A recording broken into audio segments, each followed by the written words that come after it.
السلام علیکم ورحمۃ اللہ۔ یہ شخص جو کہ آپ کو اکثر ربوہ ٹی وی پہ نظر آتا ہے، احمدی ٹی وی پہ نظر آتا ہے، میں خود بڑا پریشان تھا جب میں نے سوشل میڈیا پہ یہ پکچرز دیکھیں کہ کس طریقے سے لوگ ایسے لوگوں کو اپنا روحانی پیشوا مانتے ہیں جو کہ جن کے بارے میں یہ تصویریں چلیں کہ 1999 میں یہ لوگ ریپ کے کیس میں گرفتار ہوئے، کسی عورت یا بچی کے ساتھ انہوں نے زیادتی کی، اور پھر ڈسٹرکٹ جیل جھنگ سے اس کی رہائی ہوئی ان سوشل میڈیا کی رپورٹس کے مطابق۔ پھر انہوں نے اپنا اسائلم لیا اور یہ باہر روانہ ہو گئے، یہ کارڈ کھیل کے کہ جی ہم مائنورٹیز ہیں، جس طرح ٹرمپ کے سامنے وہ جا کے بابا رو رہا تھا کہ ہم مائنورٹیز ہیں، ہمارے گھر لوٹے گئے، ہمارے ساتھ ظلم ہوا، دنگے ہوئے، فساد ہوئے، اور اس کے بعد ہمارے حقوق ہمیں نہیں ملتے، ہم انگریزوں کے سامنے، انگریزوں کے ملک میں خود کو مسلمان کہہ سکتے ہیں لیکن پاکستان میں نہیں کہہ سکتے۔ پاکستان کے آئین، پاکستان کے دستور اور پاکستان کی قوانین کی مخالفت کر کے یہ وہاں پہنچتا ہے۔ ریپ وکٹم جو عورت ہے اس کے بارے میں کسی نے آواز نہیں اٹھائی۔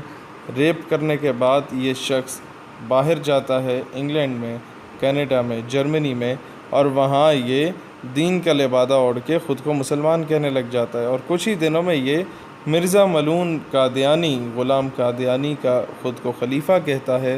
اور اتنے میں محنت کرتے کرتے یہاں سے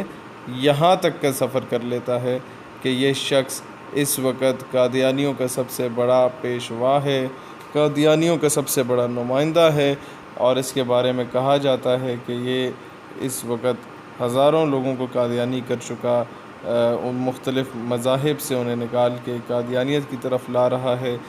جن لوگوں کے پاس پیسے نہیں ہوتے انہیں پیسے دے کر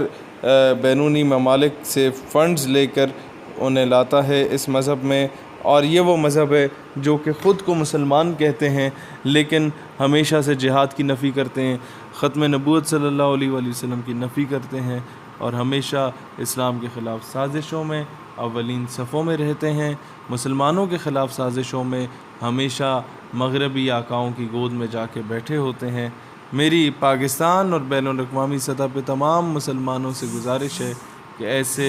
لوگوں کو،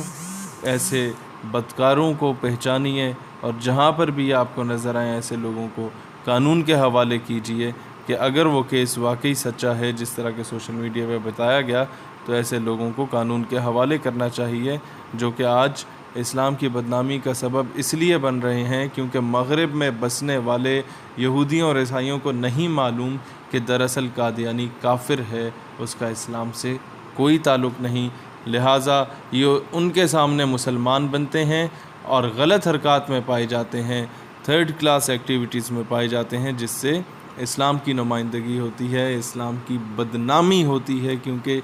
یہ لوگ خود کو وہاں پہ مسلمان کہتے ہیں۔ اللہ تعالیٰ اسلام کو ان جیسے بدبختوں، اسلام کو ان جیسے ملعونوں، اسلام کو ان جیسے کافروں سے محفوظ رکھے، اور ایسے لوگوں کا انجام بھی انہی کے جھوٹے نبی کی طرح اسی طرح ہو جس طرح وہ گندے غسل خانے میں اسے منہ سے بھی اور دوسرے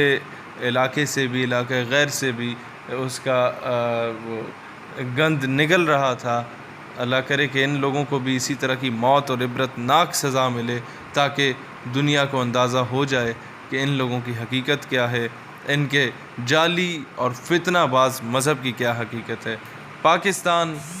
زندہ باد، اسلام پائندہ باد۔